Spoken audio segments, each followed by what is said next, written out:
Hello everyone. आप लोगों में से बहुत सारे ऐसे स्टूडेंट हैं जिनको या तो मैथ्स से डर लगता है या फिर मैथ्स नहीं समझ में आता। इसके पीछे का कारण क्या है? तो इसके पीछे का कारण ये है कि आपको मैथ्स कैसे पढ़ा जाता है उसका सही तरीका आपको पता नहीं है। इसी कारण से आपके साथ ऐसा होता है। हर एक चीजों को करने का एक तरीका होता है, प्रॉपर वे होता है। अगर आप उसी तरीके से उसको करोगे तो आप जरूर उसमें अच्छा करोगे। तो मैथ्स पढ़ने का सही तरीका है क्या आखिर, उस चीज को आज हम लोग इस वीडियो में समझने वाले हैं। चलो ध्यान से देखना, ठीक है। सबसे पहला जो मैथ्स में सबसे इंपॉर्टेंट चीज अगर कुछ है वो है आप लोगों का कि इसका जो फोकस करना है आपको किसमें, कंसेप्ट में, कि कंसेप्ट क्या है और फॉर्मूला क्या है।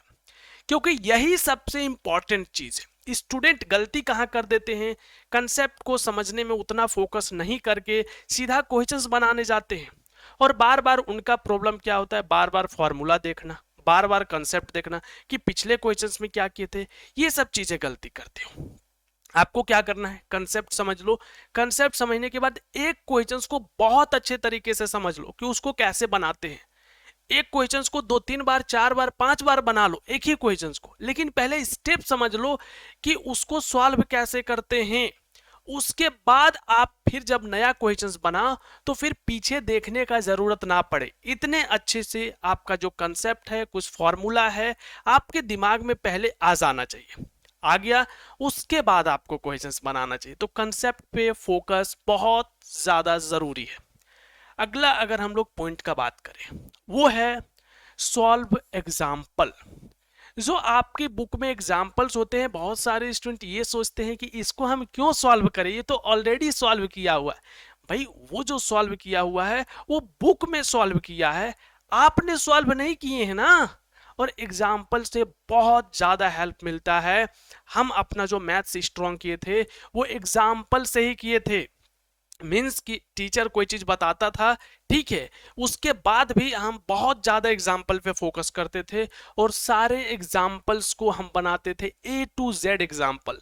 और अगर आप एग्जाम्पल बना लेते हो ना, फिर जो एक्सरसाइज का क्वेश्चन होता है वो आपसे स्पीड में बनता है। समझ में आया? तो हमेशा जो एग्जाम्पल्स होते हैं बुक में उसको ट्राई करो एनी हाउ पूरा सॉल्व करने का। अगर आप एग्जाम्पल सॉल्व कर लिए ना, आपका एक्सरसाइज का 80% क्वेश्चन तो आप खुद सॉल्व कर लोगे। 20% क्वेश्चन ऐसा होगा जिसमें आप फंस जाओगे, लेकिन 80% क्वेश्चन डायरेक्ट आपके एग्जाम्पल से लिंक होते हैं। एग्जाम्पल बना लिया, एक्सरसाइज से प्रैक्टिस कर लो, ये चीजें आप अप्लाई जरूर करो, ठीक है। अगला अगर हम लोग देखें तो ये है सॉल्व ऑल क्वेश्चंस। बहुत सारे स्टूडेंट ऐसे होते हैं कि सिमिलर क्वेश्चंस को छोड़ते जाते हैं। हाँ ठीक है, अगर आपका मैथ्स बहुत ज्यादा अच्छा है तो कोई इशू नहीं है, लेकिन अगर जो आपका मैथ्स है वो अच्छा उतना नहीं है तो आपको और ज्यादा से ज्यादा क्वेश्चंस बनाने चाहिए आपको। और जो एक्स्ट्रा बुक होता है, मान लो 10th में है तो R D शर्मा हो, RS अग्रवाल हो, वो सब में ज्यादा क्वेश्चंस होता है। वो ज्यादा से ज्यादा क्वेश्चंस आपको बनाने चाहिए सिमिलर टाइप के। होता क्या है, जिनको मैथ्स नहीं आते हैं वो NCERT बुक पढ़ते हैं और NCERT बुक में ऐसे ही इतनी सा क्वेश्चंस होता है, बहुत थोड़ा सा। अब उतना बना के कोई स्टूडेंट कैसे ज्यादा अच्छा कर सकता है? तो आप लोग, अब हम ये नहीं बोल रहे कि R D Sharma RS Agarwal full बनाओ, पूरा बुक बनाओ, नहीं। एटलीस्ट चैप्टर से कुछ क्वेश्चंस उससे बनाओ, क्योंकि उसमें आपको सिमिलर क्वेश्चंस मिलते हैं, प्रैक्टिस ज्यादा होगा। समझ में आ रहा है? तो सॉल्व करो, जितना मैक्सिमम से मैक्सिमम क्वेश्चंस आप सॉल्व कर सकते हो वो क्वेश्चंस को सॉल्व करो, ठीक है। अगला पॉइंट, अगला पॉइंट का बात करें तो ये है रिवीजन कंसेप्ट्स। अब देखो, आप लोग कंसेप्ट जब पढ़ रहे थे उसमें कंसेप्ट का नोट्स जरूर बनाते चलना।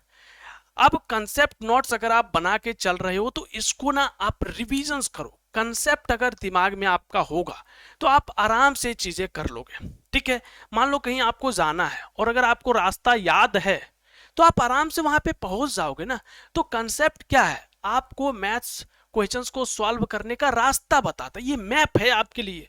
कंसेप्ट आपके दिमाग में है तो मतलब आप का मैप है, क्वेश्चन सामने से आया, आप उसको सॉल्व कर लोगे। क्यों? क्योंकि आपके दिमाग में कंसेप्ट है कि कैसे सॉल्व करते हैं। ठीक है, सेम चीजें जो जिसका मैथ्स अच्छा होता है ना, वो स्टूडेंट का दो चीजें अच्छा होता है, एक कैलकुलेशन पावर और दूसरा कंसेप्ट पावर। कंसेप्ट में दो चीजें आता है, एक फॉर्मूला और दूसरा कुछ रूल, कि किस स्टेप में हम लोग कैसे चीजें करते हैं। वो एक दो चीजें बाकी स्टूडेंट का अच्छा होता है, आप भी उसको रिवीजन रिवीजन रिवीजन करके आप भी स्ट्रॉन्ग कर सकते हो। फॉर्मूला याद रखना उतना मुश्किल नहीं है, कंसेप्ट याद रखो कि अच्छा इस स्टेप में ऐसा करते हैं, इस स्टेप में ऐसा करते हैं। आपको लग रहा होगा बहुत सारा स्टेप होता है, नहीं, बहुत सारा स्टेप नहीं होता है, थोड़ा सा बेसिक चीजें होता है जो हर एक जगह यूज होता है। जैसे हम लोग बोल चाल में कैसे यूज करते हैं थोड़ा सा चीजें, वैसे ही मैथ्स में भी कुछ चीजें बार बार यूज होता है, उसको स्ट्रॉन्ग करो यार। ठीक है, अगला अगर हम लोग बात करें 6 पॉइंट में, तो ये है रिविजन्स क्वेश्चंस। बहुत सारे स्टूडेंट हम ऐसे देखे हैं जो एक बार क्वेश्चंस को सॉल्व कर लेते तो दोबारा नहीं करते हैं। क्यों? टाइम पास होगा सम क्वेश्चन सॉल्व करके। अरे भाई नहीं, आप अगर सेम क्वेश्चंस को दोबारा बना रहे हो तो वो आपका रिवीजन हो रहा है, टाइम पास नहीं हो रहा। मोबाइल चलाते हो टाइम पास नहीं होता है क्या? और भी चीजें करते हो तो टाइम पास नहीं होता है, और पढ़ोगे तो टाइम पास होगा? टाइम पास नहीं होगा। तो क्या करना है आपको? आपको क्वेश्चंस को बनाना है, जो बनाया हुआ क्वेश्चंस है उसको आप बार बार बनाओ। आज मान लो आपने कोई चैप्टर फिनिश किए, तो उससे 5 क्वेश्चन, 2 क्वेश्चन, 3 क्वेश्चन बनाते रहो ना, फिर कैसे भूलेंगे हम? आप जब फर्स्ट बार पढ़े थे बहुत अच्छे से पढ़े, बहुत अच्छे से आपको आता है, उसके बाद आप चीजें बनाते रहो, कभी कोई इशू नहीं होगा और आपका मैथ्स जो है वो धीरे धीरे स्ट्रांग हो जाएगा। क्या क्या बात किए थे एक बार स्पीड से हम लोग देखते हैं। ठीक है, चलो फर्स्ट यहां से हम लोग का है, फर्स्ट क्या था कि कंसेप्ट पे फोकस करो। सेकंड क्या था कि आपको एग्जांपल्स को सॉल्व करना है। थर्ड पॉइंट क्या था कि आपको क्या करना है, ज्यादा से ज्यादा क्वेश्चन सॉल्व करना है, बाकी अलग बुक से भी। फोर्थ पॉइंट क्या था कि आप लोगों को रिविजन्स करना है, कंसेप्ट नोट्स बनाना है, पतला पतला नोट्स बनाना है। ठीक है, और लास्ट था कि क्वेश्चंस को भी रिवीजन्स करो, प्रैक्टिस करो, more and more questions. I hope ये चीजें आपको समझ में आया होगा। अभी भी कोई डाउट है नीचे कमेंट कर सकते हो, और हाँ, वीडियो कैसा लगा कमेंट करके अगेन जरूर बताना। चैनल पे नहीं हो सब्सक्राइब करो, बेल आइकन प्रेस करो। मिलते हैं आप लोगों से नेक्स्ट वीडियो में।